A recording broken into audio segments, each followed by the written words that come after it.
नमस्ते दोस्तों।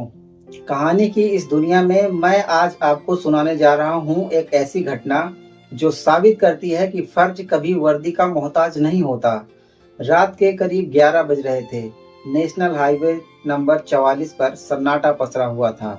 गाड़ियों की हेडलाइट्स की रोशनी काली सड़क पर कुछ दूर तक जाती और फिर अंधेरे में गायब हो जाती। इसी सन्नाटे को चीरते हुई आगे बढ़ रही थी एक सफेद रंग की पुरानी अल्टो कार। गाड़ी चला रहे थे रमेश, जो एक सादे कपड़ों में पुलिस ड्राइवर थे, और बगल वाली सीट पर बैठी थी आईपीएस अवनी राय। पर उस रात अवनी मैम पुलिस की खाकी वर्दी में नहीं थी। उन्होंने एक साधारण सी सूती साड़ी पहनी हुई थी। बालों में ढीला सा जूड़ा और आंखों में एक चश्मा था। वो बिल्कुल एक शादी ब्याह से लौट रही थी, आम शादीशुदा महिला लग रही थी। दरअसल पिछले कुछ दिनों से इस हाईवे पर आम जनता से वसूली और बेवजह परेशान करने की शिकायतें आ रही थी। इसलिए अवनी मैम ने तय किया कि आज रात वो खुद भेष बदलकर हकीकत जानने निकलेंगी। आगे एक ऐसा मोड़ आया दोस्तों। दूर से ही लाल और नीली बत्तियों की चमक दिखाई दी।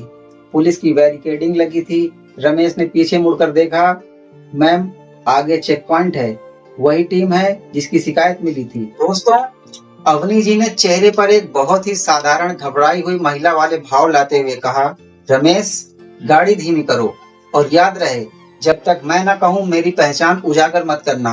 आज देखते हैं कि हमारी खाकी जनता के साथ कैसा व्यवहार करती है। पुलिस वाले बाहर 3 पुलिस वाले खड़े थे। टार्च की तेज रोशनी सीधी गाड़ी के शीशे पर पड़ रही थी। रमेश ने शीशा नीचे किया और एक कांस्टेबल का नाम था जिसका नाम था राकेश। उसने रौब जमाते हुए आवाज दी, हाँ भाई, कहाँ से आ रहे हो? इतनी देर कैसे हो गई? गाड़ी के कागजात निकालो। रमेश ने संयम रखते हुए कहा, साहब, हम पास के गांव में एक शादी समारोह से आ रहे हैं। ये हमारे साथ मैडम है, परिवार की हैं, कागज सब पूरे हैं।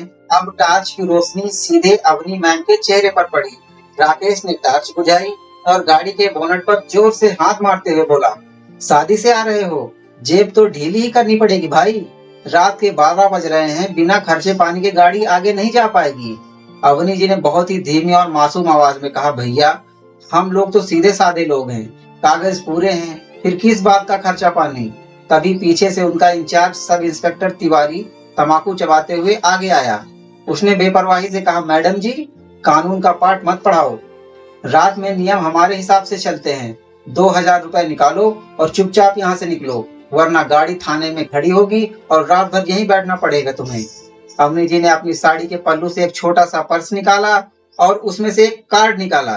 उन्होंने वो कार्ड सब इंस्पेक्टर तिवारी की तरफ बढ़ाते हुए कहा, 2000 रुपए, पर क्या ये कार्ड चलेगा? तिवारी जी ने खींचते हुए टार्च की रोशनी उस कार्ड पर डाली। कार्ड चमकते ही अक्षरों में लिखा हुआ था, आईपीएस अवनी रॉय, पुलिस अधीक्षक। जैसे ही तिवारी की नजर उस नाम और पद पर पड़ी, उसके हाथ से टार्च छूटते छूटते बची। तंबाकू उसके गले में ही अटक गई। बगल में खड़ा कांस्टेबल राकेश, जो अब तक दादागिरी दिखा रहा था, उसके पैर कांपने लगे। अवनी जी ने गाड़ी का दरवाजा खोला और बाहर निकली। उनकी रीढ़ एकदम सीधी थी। आंखों में वो चमक और तेवर थे जो एक आईपीएस अफसर के होते हैं। उन्होंने अपना चश्मा उतारा और कड़क आवाज में कहा, तो सब इंस्पेक्टर तिवारी, नियम आपके हिसाब से चलते हैं? रात के 12 बजे जनता सुरक्षा करने के बजाय आप उनसे वसूली करते हैं? तिवारी जी थर-थर कांपते हुए हाथ जोड़कर खड़ा हो गया। मैडम जी, गलती हो गई। हमें नहीं पता था कि आप हैं। आपको नहीं पता था कि मैं एसपी हूँ, इसलिए आपने लूट मचा रखी थी। अगर मैं कोई आम महिला होती तो आज आप उसे डराकर पैसे ऐंठ लेते। अवनी जी की आवाज में हाईवे का सन्नाटा चीरने वाली कड़क थी। अवनी जी ने तुरंत अपना फोन निकाला और कंट्रोल रूम को फोन लगाया। 5 मिनट के भीतर ही हेडक्वार्टर से गाड़ियां चीरती हुई वहां पर पहुंच गई। अवनी जी ने on the spot sub inspector Tiwari और कांस्टेबल राकेश को सस्पेंड करने का आदेश दिया और उनके खिलाफ विभागीय जांच के निर्देश भी दिए।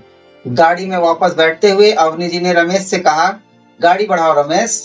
कार आगे बढ़ गई, लेकिन उस रात हाईवे पर तैनात वाले पुलिसकर्मियों को यह संदेश साफ मिल चुका था कि वर्दी सिर्फ रौब जमाने के लिए नहीं, बल्कि जनता की सेवा और सुरक्षा के लिए होती है, और फर्ज निभाने वाले अफसर कभी सोया नहीं करते। तो दोस्तों, यह थी आज की हमारी कहानी। आपको यह कहानी कैसी लगी, कमेंट्स में जरूर बताइएगा। जल्द मिलते हैं ऐसे ही नई इंटरेस्टिंग वीडियो के साथ। तब तक के लिए